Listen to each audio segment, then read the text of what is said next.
it's Jerry, and for today's video I'm actually going to have a sit down talk with you guys. So no real plan or agenda behind this, and I'm gonna cry a lot. I already know I'm going to cry a ton, so just bear with me. So I want to do Tuesday talks on this channel where I just sit down and tell you stories, or I just talk about my life, and maybe I can start incorporating you guys in some way and just kind of have a chill Tuesday. And I may still do Wednesdays and Sundays. However, I feel like a Tuesday video and a Wednesday video is a little too much, so I might mix and match it around a little bit. So I'm gonna try and upload 3 times a week, or I might just skip a day completely and just do 2 times a week with a Tuesday talk and a Sunday video. I don't know, I haven't decided yet. Comment down below what you guys would like. I'm also uploading 3 times a week on my vlog channel with Jeremy, so you guys can go down below and check that out as well. Today's Tuesday, and I know this is being uploaded on Wednesday, but that is because I already have the Sunday-Wednesday schedule, and to introduce it, I didn't want to put it on a Tuesday. I don't know, it just felt weird. So I'm just gonna put it up on Wednesday and say this is gonna be every Tuesday. So this is kind of my introduction to it, and it's gonna be a super sad one. I am not ready for it. Coincidentally enough, I had this other shirt on and I decided to put on just a sweatshirt to chill a little bit, and this was the first one that I can get out of my closet with the light, because my light is on me. And this is a sweatshirt that I was in when my dog passed away. So why? That's coincidental because this video is about my dog, and it's about losing my dog, the story behind it, how awful that night was, and how I never want to see anything suffer like that again. That is one of my fears now.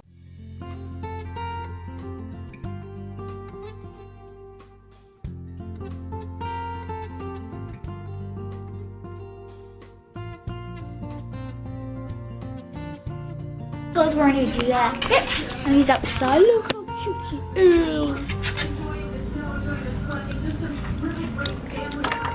He's so cute. Then he got fat. It doesn't fit him that good. Hey, buddy. Hi.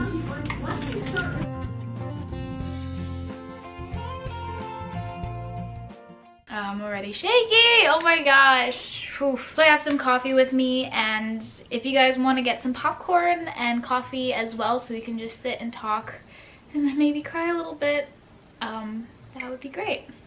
I'm gonna start off with just the beginning of it, and we'll go from there. It's gonna be hard looking at the camera because I don't know. So I was in school when this happened, and I had no idea that he was deteriorating.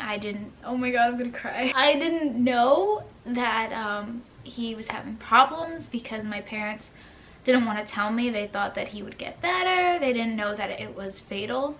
So they just decided not to tell me. Oh my god, I remember the day like it was yesterday. So I was walking out of my room and I had this project. Jeremy and I were working on a project together, and we had just finished it for class. That day was a Tuesday. I believe it was a 12:30 class. I'm pretty sure my dad called me at like 12:24, like right before my 12:30. I was walking down the hallway. I know exactly where I was. Jeremy was gonna grab his books and we were gonna go to class because we were working on the project in my room. I picked up the phone, and usually like I don't have my phone with me everywhere. Sometimes it's on silent too because of my classes, and I just don't want to disrupt class, so I keep it on silent and I forget to put it back on. So I don't know how I heard his call and I answered it even when it was 6 minutes before class. Like I just, that never happens. I never answer people on time because I just never have my phone with me. I'm usually reading a book or on my computer. I kind of answered it like, what's going on? I have class and all this, and my dad was just like, oh, I have something to tell you. And I was like, okay. And he just broke on the phone, and I just didn't know what was going on, and it scared the feeling I had in my stomach was just awful because he doesn't cry. My heart sunk. I didn't know what it was about. Oh my god, guys, it's been a year and a couple of months, and I was hoping that I would feel better about making this video and I wouldn't cry as much because I had time, but all the time in the world, I don't think I could remember this day and not shed a tear. Like, it was just an awful day. He said that Killer wasn't doing good. Killer was my dog's name. Killer was a weenie dog, and that was his name. He said that he wasn't doing good, and he had to put him down now. And I freaked out. I'm pretty sure I screamed in the hallway. I can't exactly remember. I just remember screaming no, no, no over and over again. At that time, Jeremy took me out into the staircase because I guess I was disrupting the, like, I don't remember. I was just so confused, and I was in my own head that I didn't realize that I was screaming.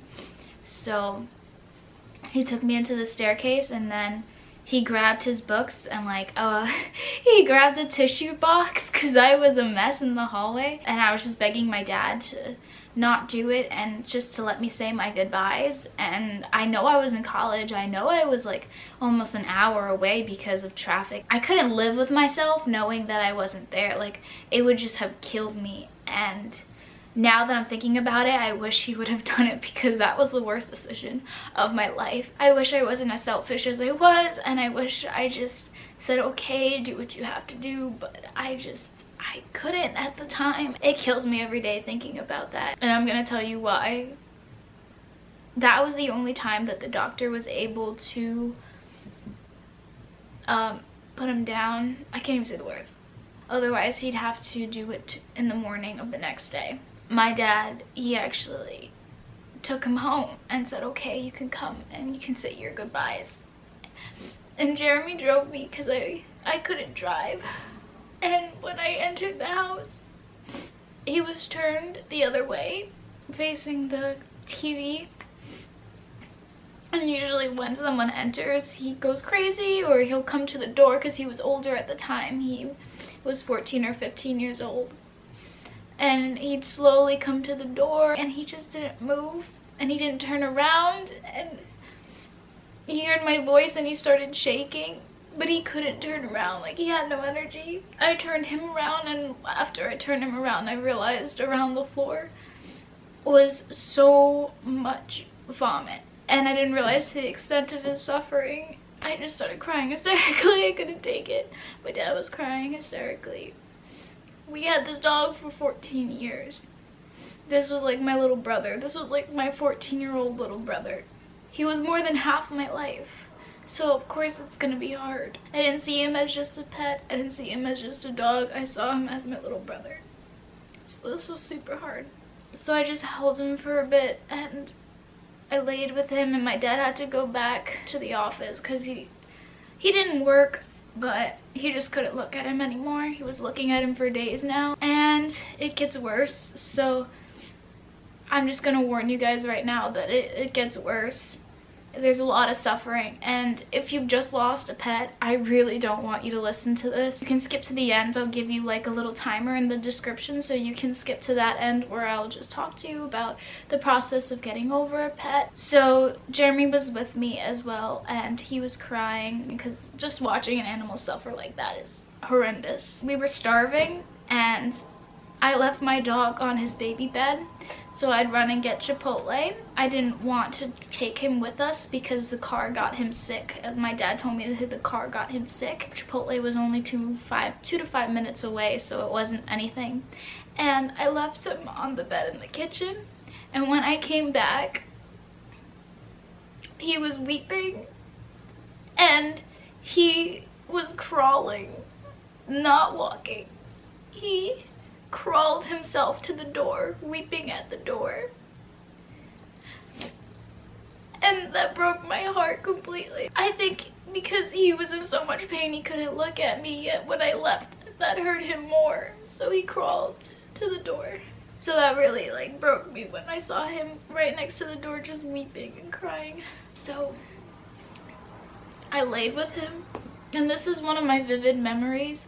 I remember laying with him on my hardwood floor and cuddling him, holding him against my chest. And then Jeremy cuddled me from behind too, and we kind of just laid there, all three of us crying and holding each other. It was towards the end of the day, and my brother came to say his goodbyes, and my dad's co-workers came to say their goodbyes. Everybody knew Killer. He was crying because of the way he was sitting. It was painful to be in the same position, and I understood that. So I picked him up, and he laid his head on my chest right here.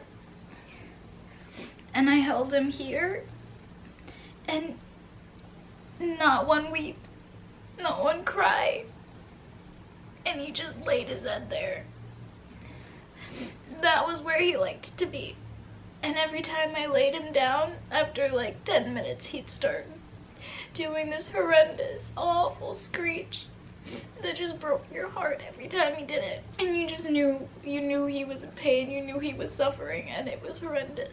It was so awful. And then when he'd start shifting and he'd want to move, I'd put him back down, and then I'd pick him up again, and I had to keep switching him around because I knew his body. And when you laid him on his bed or on you for too long, like obviously it gets uncomfortable. Everybody fell asleep, and I even fell asleep. And he started that cry again, and I couldn't sleep after that.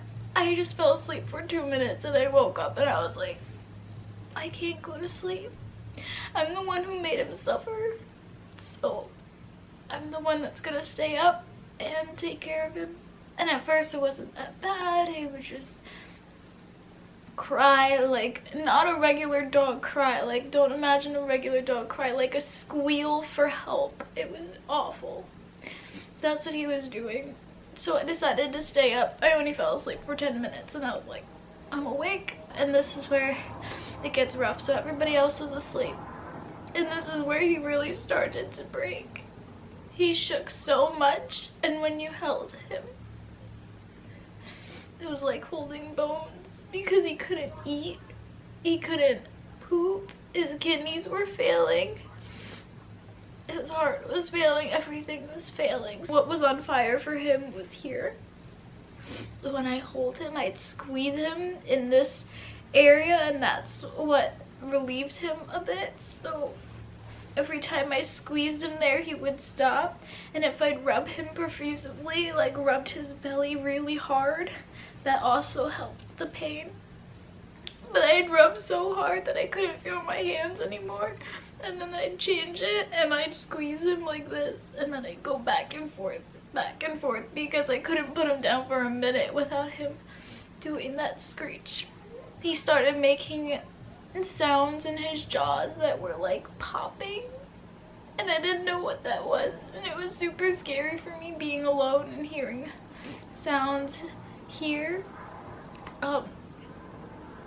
And then I looked it up afterward, and apparently it's because he wasn't getting enough air and he was struggling with breathing, so we had air pockets here, and that's what was making the popping sound. And trust me, that killed me more when I found out what it meant. He just suffered so much. If your vet tells you that your dog needs to be put down, you have to put him down. You don't have to. You can let him ride out his natural death, like that's totally fine, but I made him suffer so much that night, and watching him do the squeal and having to rub him so hard, having to squeeze him so much, and just knowing that this is your fault, it just killed me. I stayed up with him. I fell asleep for maybe 5 more minutes after that, but I fell asleep squeezing him so tight, and he's not the one who woke me up. So this is the part where it gets a little out of my personal control. It was so coincidental, and I would like to think this was God's work, but I'm trying to keep religion out of this. Okay.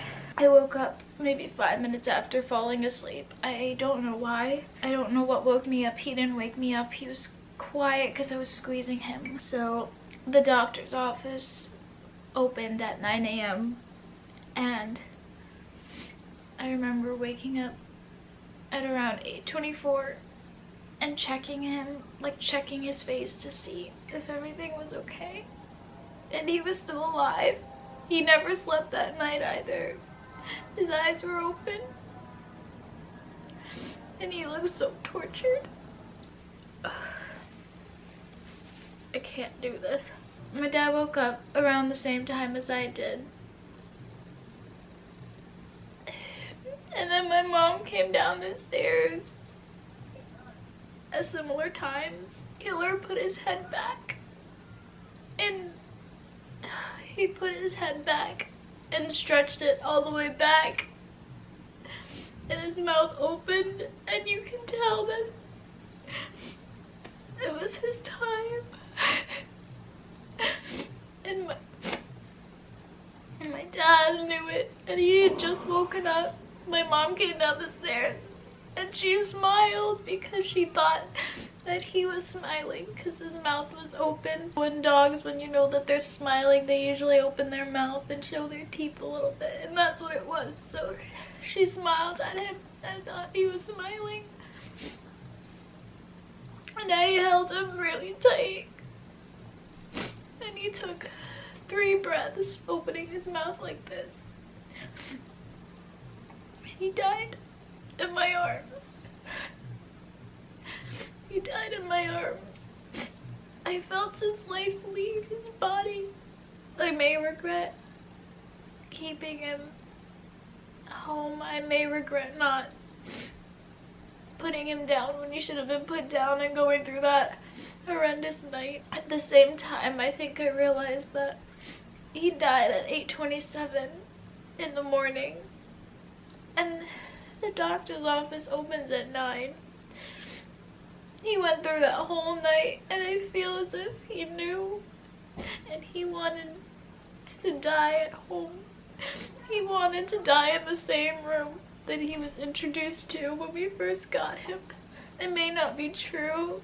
You may say that's ridiculous, but that's what I choose to believe. And that's what helps me come to the conclusion that this is how he died.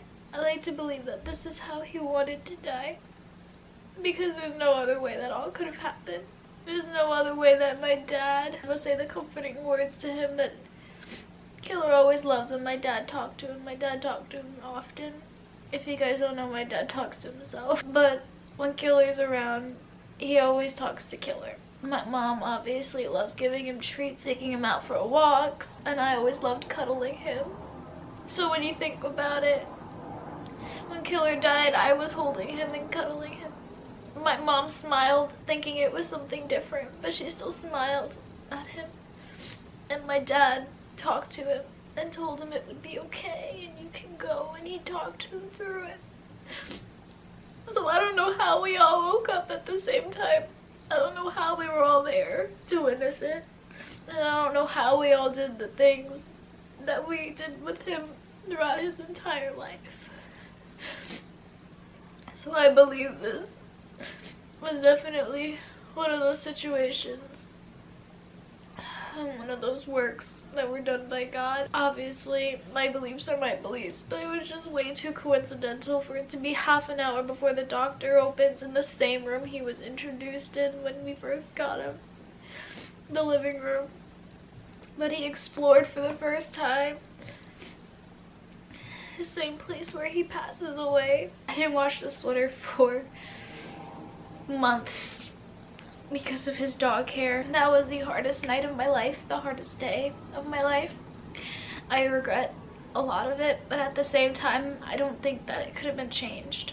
I learned that even though I feel like I always wanted to be there for when my dog passes away, I totally understand the circumstances where you can't, and you make those kind of decisions where you can't watch them suffer, and it's not for you. It's not always for you. You're not the selfish one who does this and doesn't want to see a pet die. It's for the pet too. Like, I wouldn't want to suffer the way he did. I thought it was awful. I couldn't give him anything. I couldn't do anything. He couldn't eat. Like, it's just so out of your control. So if you're going through losing your pet and maybe you weren't there for it, or maybe you were there for them their entire life. You were their entire life. You were their world, and it's okay. Honestly, it's okay. Getting through it is super hard. I'm not going to tell you it's easy. I'm not going to tell you in a couple months you'll be fine, because it's a year and a half later and I'm still hysterically crying. Like, it's never going to be that way. It's always going to be hard for you because you loved them and they loved you, and it's always going to be hard. And I'm not going to say that you'll ever be fine. I'm not as bad as I was. The first week was the hardest week, for sure. I cried every day. I couldn't stop thinking about it. I think it hurt me so much because of how it happened and how much regret I had about it, and how I just couldn't let myself forget it. I actually starved myself because I was so mad at the fact that he couldn't eat. We tried to feed him bananas, and bananas was his favorite, and he just didn't want it. He couldn't eat it. I just couldn't. I couldn't get myself to eat when I knew that he couldn't even have a good last meal because he was going through that for days. I had the basic, like, coffee, water, maybe a granola bar, but I would not eat anything big. I couldn't. I didn't change clothes. Jeremy tried taking me shopping 2 days later or so, and I literally bought comfy clothes from Victoria's Secret and just stayed in those for days. Like, that was what I was looking for. I was like, all right, I'm gonna get some comfy clothes and I'm not leaving my room. But yeah, weeks. Oh my god, yeah, that was way longer than days. That was weeks. I wouldn't change. I showered, but I wouldn't change. Like, I'd go right back into the same clothes. I got a Ziploc bag, and I tried picking the hairs off of the sweater that I had him, like, squeezed to my body. And I also put his leash just, like, in the Ziploc bag. I think also the biggest heartbreaking thing about the whole situation was when you bring your dog to the vet and you know that once they're in there, they're not going to come out. Even though my dog passed away in my house, in my arms, it was just really hard taking him to the vet and then leaving him there on a cold table. We didn't leave him on a cold table though. We actually took his bed and we put him on his bed and we left him like that. We also took his bathroom towel that has his name on it and we put it over. Letting him go was really hard. And I know that people say it's selfish to cry and they're in a happy place, but I think the hardest thing that I had to get through was to accept the fact that he's in safe hands. Obviously you question things, like that's a normal part of life. Who doesn't have a religion and still question things? So of course I questioned it, and I was like, what if he's just in a room? What if he's lonely? I couldn't let those thoughts go. I was like, what if he's somewhere and I can't be there? And crying, like, that makes me go crazy still to this day thinking about it. But if you just lost your pet, even if you don't believe in a religion, I still think that their soul lives on. And there's a lot of stories that dogs end up in the same place and they love to play with each other. You provide your pets with shelter, and to think that it's out of your control now and someone else is providing that shelter kind of like scares you. I don't know, scares me. So I think the biggest part of getting through the loss of a pet is to know that their soul lives on and they're in a happy place. And another really weird thing about this situation, that it must be God's work to me, I don't even know what else I could believe, is that we have 2 other neighborhood dogs that my dog killer grew up with, and one of them got hit by a car and passed away. He was only like 4 years old. Yeah, he got hit by a car. I heard it. It was awful. I don't even want to get into it, but I cuddled Killer so hard that morning because I was like, oh my god. Yeah, and the dog, it was just an awful experience, and I feel so sorry for that family.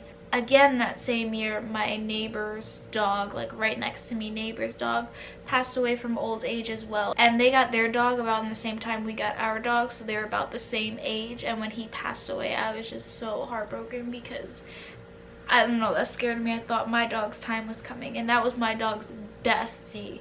Like, he used to cross the fence in order to get to him so he can play with him. And then Killer passed away, and it was all within the same year, all within 6 months. It's a shocking thing to think about, but at the same time they grew up together, they knew each other. I threw Killer birthday parties and I invited them. To think that they all passed away, even when one of them wasn't even of old age, he just got hit by a car. It just seems as if they were supposed to be together. So I just like to think that they're all together in a happy place.